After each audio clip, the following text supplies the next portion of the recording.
Hi, I'm Keith Richards, Portfolio Manager, Value Trend Wealth Management, World Source Securities. And today we're going to take a look at a couple of sectors that look like they're basing after a bit of a decline over the past 6 to 8 months.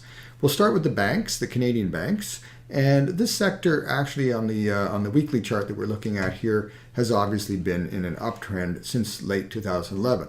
However, that uptrend was broken late 2014 as indicated by a lower high and a lower, arguably lower, low that took place the very last month or so of 2014 and into the early part of 2015. We at Value Trend held a position in ZEB and we sold that exposure on this rally.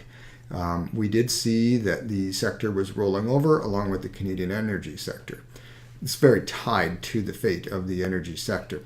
So you can see that we really haven't missed out on anything by selling at that point. In fact, the security went lower and has at best managed to rally back to our sell price. This looks like a classic basing pattern where it is bumping its head. In ZEB's case, the banking sector is hitting around 23.50 on the ZEB ETF. This tells me that it's no longer making lower lows, and in fact, its recent high took out the last high. It needs to break this base. It needs to break 23.50 before I would buy the sector, but it is looking very encouraging. And in fact, I can take a quick look at a short-term view, the daily chart. I want you to ignore the moving averages on this chart, but I want you to note a few things. And one is that the money flow oscillator, which is the chalk and money flow oscillator here, is positive, but is moving down a little bit right now, along with most of the indicators that are the momentum indicators, such as stochastics, which is a very fast-moving indicator. It's not looking too healthy. RSI is most definitely not looking very healthy. It's trending down.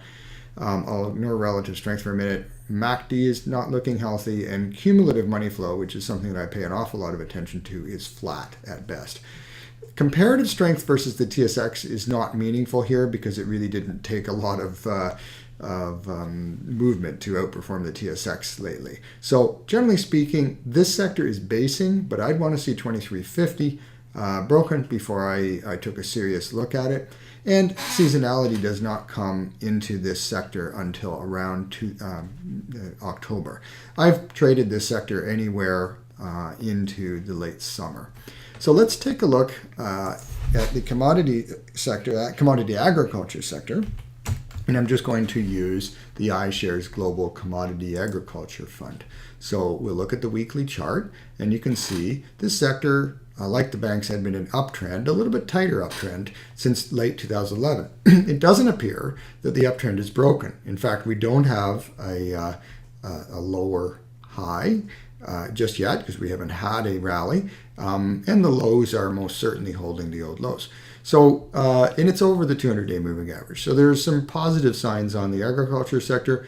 Nevertheless, it took a pretty good hit from January, and it does seem to be consolidating. So if we take a look at the daily chart, which I will bring up in a second, you'll see that $33 right here needs to be broken, but it may very well do that. So let's take a look. There's the daily chart. Ignore the moving averages because they're pretty short.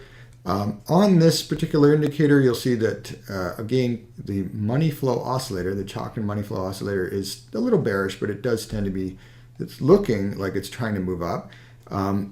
Opposite to the banks, you can see some of these quicker moving momentum oscillators, such as stochastics and RSI, are actually moving up. That's positive. Again, we go down to the longer term momentum indicator, which is MACD. It's measuring the movement between two different moving averages. It's trending up too. So a little bit of positive signs on this sector. The seasonality on this sector comes in around August. So again, we are getting closer to that time. As well as cumulative money flow, which I pay an awful lot of attention to, was in a downtrend, but is beginning to move up. So that's pretty interesting because this sector is going to be within seasonal favor pretty shortly. If, I should mention, this sector breaks $33, again, as I mentioned on the other chart, it would probably be a buy signal. Again, wait 3 days, as I always recommend, before you get involved.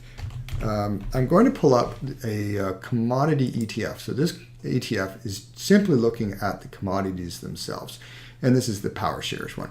So what you can see here is the agriculture commodities, I should qualify that, this is not a broad commodities index, have been pretty, as the name implies, soft. They've been pretty lousy. They're often called the softs. But there is some sign of basing going on the agriculture commodities. As I mentioned on my blog at valuetrend.ca, you'll note that the sentiment towards commodities futures has been pretty bearish, but is starting to pick up, and that's often a forerunner for a movement up. So there's a possibility that this base on the commodity, this agriculture commodities, is forming and will be broken.